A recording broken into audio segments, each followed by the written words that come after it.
as we go through this tractate. So please grab one of the gray books, page 3 in the second section. In other words, there's 2 sections and each begins with page 1.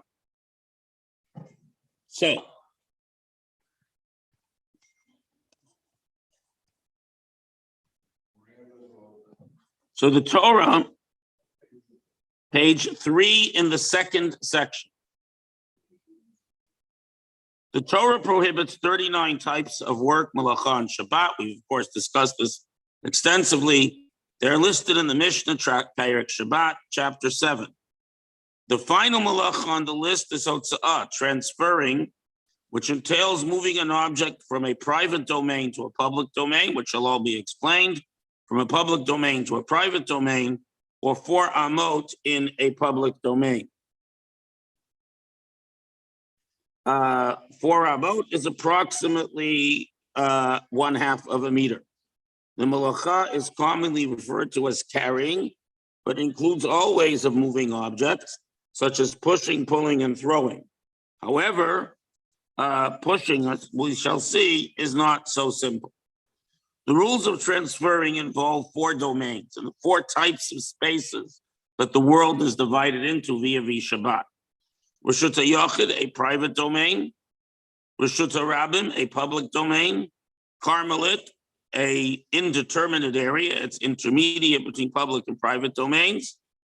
And Makom Pater, an exempt area. And let me explain, because it's not so clear later in the text over here, that the definition of a public domain means it belongs to the public and is used by or potentially used by the public. Definition of a private domain is that it is set aside. It is set aside by barriers that the Torah considers barriers from the rest of the world. So a private domain could be a whole city, like a third of Longmeadow where we have an Eruv, or it could be someone's backyard. Conversely, someone could own a whole street. It could be a private street in a privately owned development, and nevertheless it would be considered a public domain. So it's about the delineation of space and the availability of that space to a public. So an empty highway between cities would still be a public domain because it's accessible and available to the public. Yes, Paul.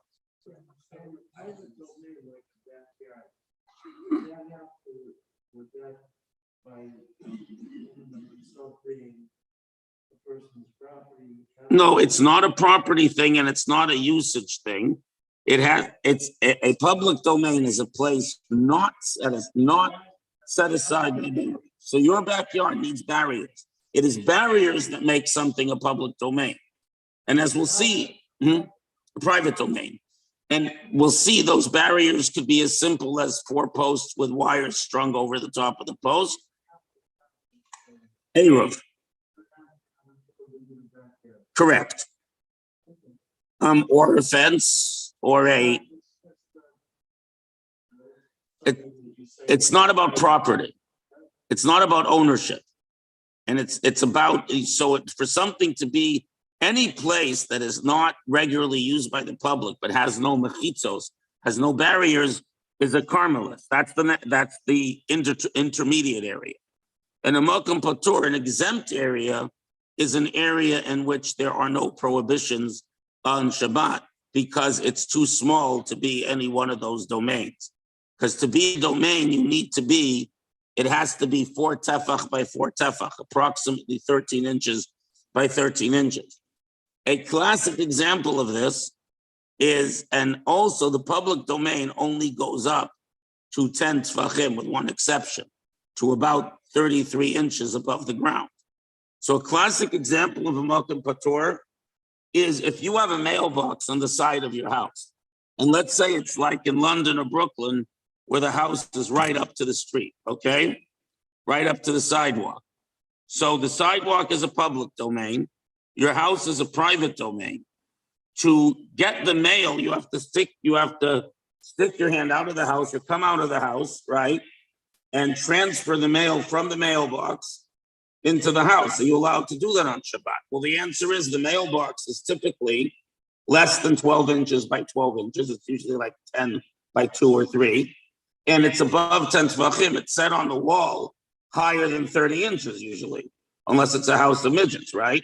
So you would come out of the house, take the mail, and presuming it's something you need on Shabbat, like, I don't know, your latest volume of tradition, and you would transfer it above 10 tvachim, above 30 inches from the mailbox into your house. So it only transited an exempt space from this small mailbox through airspace above the sidewalk by 30 inches into your home. And that would be okay. So that's an example of a matam patur, of an exempt space, yes. If there's an Eruv around, if your driveway's in a fence or an Eruv, it's a private domain. If it's not fenced off, it's a Carmelit and you may not carry in it on Shabbat, yes. Well, it depends. You're in the Eruv, aren't you? Is your house not in the Eruv? So then you're in a private domain anyways. Driveways are Carmelists unless they have a fence, yes. Not so simple. Because if the mail came, it's not the Eruv, it's the Tchum. Because the non-Jew isn't bringing it for you, the non-Jew is bringing it for everyone. So the non-Jewish mailman, as long as it was in the Shabbos boundary, within a kilometer of the city, before Shabbat. So if you get your Torah magazine, and it was in the East Longmeadow sorting station before Shabbat came in, which is within the Shabbat boundary, and the non-Jew brings it together with everyone else's mail on the street, you can take that mail. But you have to be sure that it was in the Tchum, in the Shabbat boundary before Shabbat came in. I discuss these matters with my mail person. Not that I ever need to bring a mail on Shabbat, but just out of curiosity. If Amazon comes, well, you can't. The problem is if it's an object that you need, you can't acquire an object on Shabbat. So if it's something you need, but if it's something that's not dependent on its use, it's merely something you want to read. I mean, technically it depends. If it was something you needed for Shabbat, it might be permitted. The other issue is also that Amazon is a problem because Amazon comes specifically to your house. Amazon won't pass by your house unless there's a specific order. The mail person typically has mail for everyone that stops by the house. So this is a whole other discussion. But Amazon is not the same as the U.S. Postal Service in that regard. What? That's not the issue. A non-Jew is not allowed to do work for you. A non-Jew is allowed to do work for themselves. So there's no problem with the non-Jew carrying your stuff with everyone else's stuff. He's doing a malacha for himself or herself. The issue is that any object that was outside the Tchum, outside the Shabbat boundary, 1 kilometer outside the city, you may not benefit from anything that was outside the Tchum when Shabbat came in. It's muktzah to you. It's a separate issue of a rabbinic law, not of a biblical law. So an island, it depends on its structure. If an island is sticking up from the sea, if it has steep cliffs, so it is the island is more than 2.5 feet. I mean, 10 tvachim, more than 2.5 feet, more than 31.5 inches above the sea level, and the slope coming up from the beach is a ratio of 10 tvachim every 4 amot, which is 10 tvachim every 24 amot, so a slope of 2.4 to 1 or steeper. So then it is a private domain, provided that there isn't a regular dock where people constantly come in and out of the island. If it's like a private island.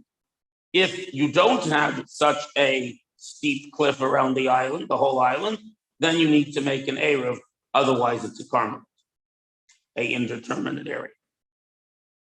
So In the Middle Ages, when Jews moved to England, the question is the whole England private domain? The answer is no, because ships constantly come and go, and people are constantly crossing.